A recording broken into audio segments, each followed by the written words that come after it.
Thank you all for joining us on Zoom. We're all getting so good at it now. Our introductions, we have none, I believe. Am I mistaken? All good. Nope. All good, right? Okay. On item 3.0, our approval of our November 18th, 2020 meeting. I remember that well. I was on quarantine at the time.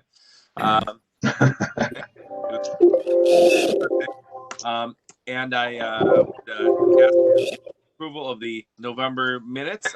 Calling Legislator Godfrey, our newly minted economic development person, and second by Legislator Bratt. On a question? All in favor signify by saying aye. Aye. Any opposed? Okay. Move on to our next one, ED 4.0. It's ED 002-21, fixing a date and notice for the public hearing for Brent Industries LLC Community Development Block Grant application. Ms. Kleizek is here to talk about that. Could I bring it to the floor? Could I get a motion from Legislator Robbins? Second by Legislator Collins? Yes, sir. Okay, Ms. Kleizek, you would just go over what this involves? Sure. Thank you, Mr. Chairman. So the first resolution, actually 4.0, 5.0, and 6.0 are all the same in the sense that they're all calling for a public hearing. We're going to be, we, the Center for Economic Development, will be applying to the New York State Office of Community Renewal for grant funds for each one of these companies. Brent Industries is doing an expansion. Ultimate Physique and Lockport Canal Cruise is more of a grant for retention purposes because they had some more of an attempt for COVID relief, I would say. But all three of the resolutions are for the same thing, calling for a public hearing because the New York State Office of Community Renewal requires us to hold a public hearing prior to applying for grants on behalf of businesses. And the businesses that were that have come up in there, do they come to you or do we go to them? We have gone to all three of them. Okay. Brent Industries, the IDA had some interaction with them ongoing, and then through Mr. Castell's outreach program for his business retention calls. And the other two have approached us early on, well, not early on, but late last year regarding some assistance due to COVID. I had heard about the canal cruises. The other ones I didn't. As far as these grants go, what's the process after this? So we go to the hearing and then? We hold a public hearing and then assuming that the public is in support of it, then we have a contract with Sickerman and Associates. The IDA does, because the county has a services agreement with the IDA to administer these grant funds, and then the IDA has a contract with Sickerman and Associates to as our consultant to help facilitate the application process and reporting. Okay. And do we when do we expect to hear on these awards, if there is any? It's a pretty lengthy process. I would say that they would, like, in terms of when money would actually go into the hands of the recipient, probably not until late spring. Okay, but there's no guarantees, obviously. It's just an application. Yeah, that's correct. There's no guarantees. But we tried early on to do a lot of vetting so that we're not putting forth a lot of resources unnecessarily. There's no guarantees, but we try to vet it as best as possible. Was there any indications in the state budget today that have you heard anything that they're going to cut any of these programs, or is it? The OCR funding is HUD funds coming from the federal government, so I don't think this funding would be affected. Okay, very good. Okay, so sounds good. We've been successful in the past. Could I get a move a resolution? Oh, I'm sorry. Is there a question? Any other question? No. Okay. Could I get a motion to? We got a motion and a second. All in favor? Aye. Aye. Anybody? Any opposed? Okay. And since we did hear about the same thing on resolution 5.0, can I get a motion to bring it to the floor? Legislator Collins, second by Legislator Robbins. Under question? All in favor? Aye. And any opposed? Okay, resolution ED 00321 goes through. Next one, 6.0 on your agenda. It's a resolution ED 004, same explanation, same issue. And can be a motion by legislator Bratt, second by legislator Godfrey. Under question? All in favor? Thumbs up. Good. Okay. All in favor and any opposed? Okay, we move on. Motion carried.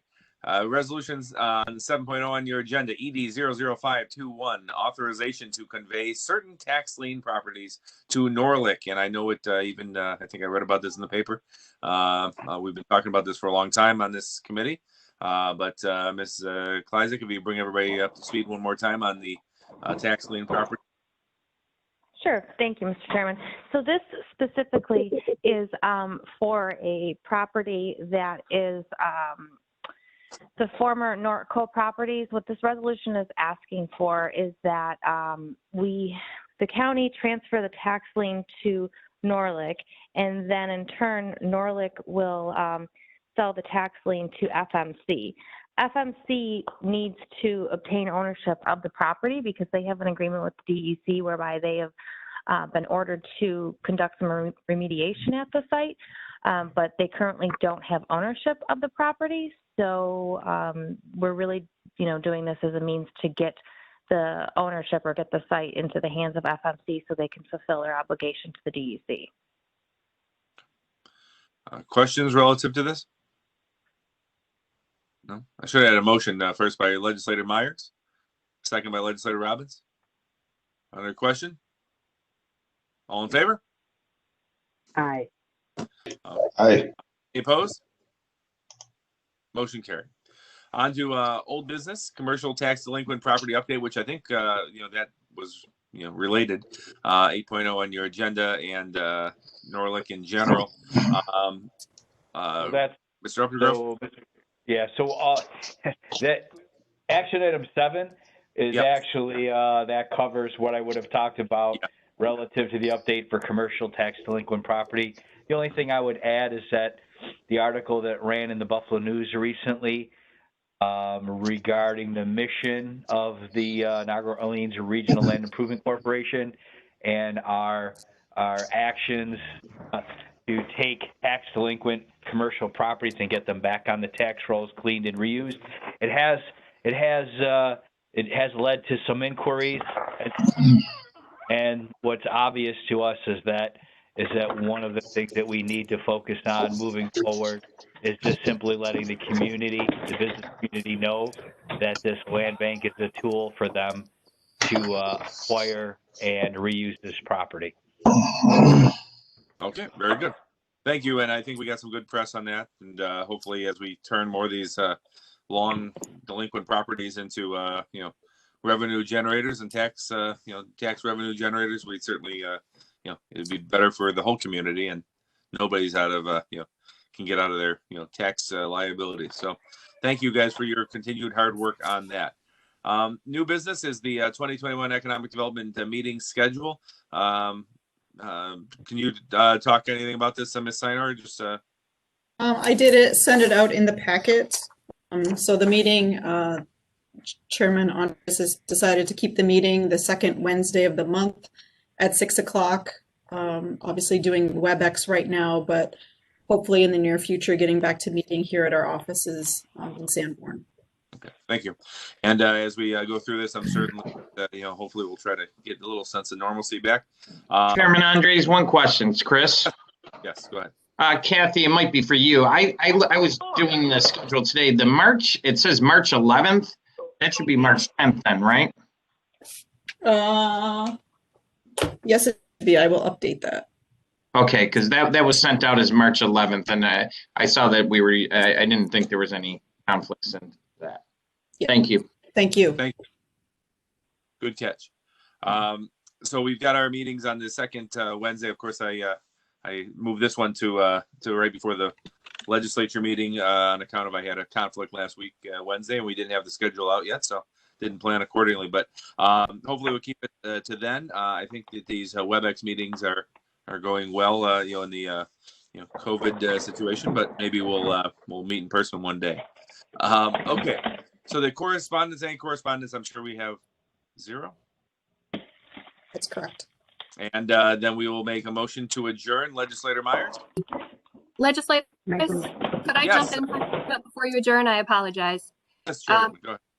When we get to the full legislative meeting with your approval, if you don't have any objection, what I would like to do is consolidate the 3 ED resolutions having to do with the CDBG public hearings into one roll call vote, so we don't have to do that 3 different times. Is everybody okay with that in this committee?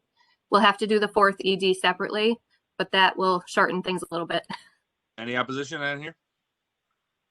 Okay, we're gonna go forward with that. That's perfect. Okay, thank you. And just want to mention while we got him on the call, we had a I don't know if anybody realizes all the work that we get Mr. Burgasser to do on behalf of the Greenway and our ad hoc committee on tourism, and we had a project in Wheatfield that was gummed up in bureaucracy and like that.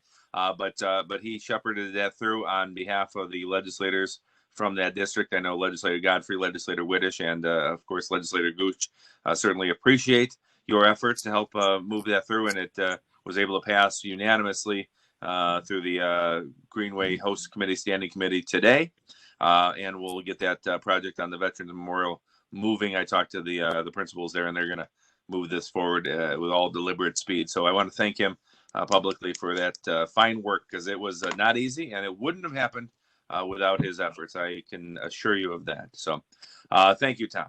Okay. Get a motion to adjourn. We got one motion. We had a motion and a second. All in favor? Aye.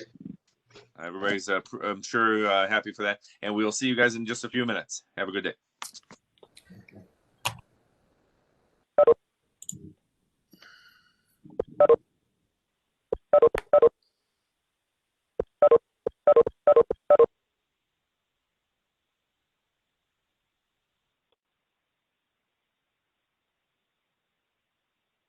Dave, are you still on?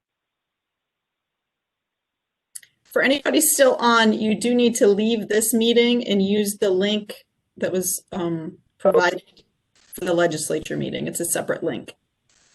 Yeah, Kathy, I'm just trying to play because with this computer, because I have you on microphone on my phone, see you on the computer, but I'm not getting a